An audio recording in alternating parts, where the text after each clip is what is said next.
Sa palagay ko po ay nabalitaan nyo na po na binomba ng Israel at saka ng Amerika ang Iran.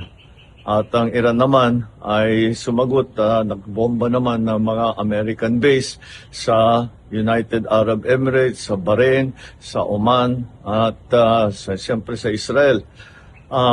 Alam naman natin na napakarami ang Pilipino diyan sa bandang Middle East. I'm sure nag-aalala kayo sa inyong mga kilala, mga kaibigan at mga kaanak na nandun. Mula nung nabalitaan natin na nagsimula itong gera, ay nagmo-monitor na kami kahapon pa ng late afternoon sa ating mga embassy, sa ating mga labor attaché, sa lahat ng mga embassy natin doon sa Middle East.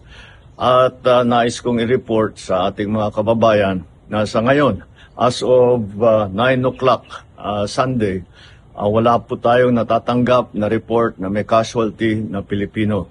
Wala pong Pilipino ang namatay, wala na Pilipino nang nasaktan.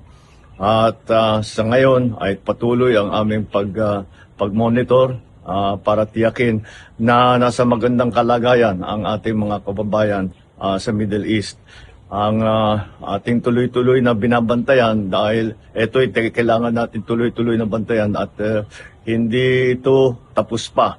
Palagay ko patuloy pa itong gerang ito. Ngunit sa aming latest report ay ang ating mga kababayan ay nasa safe na lugar at sila ay nakapunta sa mga bomb shelter kung saan sila at lumalayo sila doon sa mga bases ng Amerikano upang hindi naman sila mapalapit sa alanganin.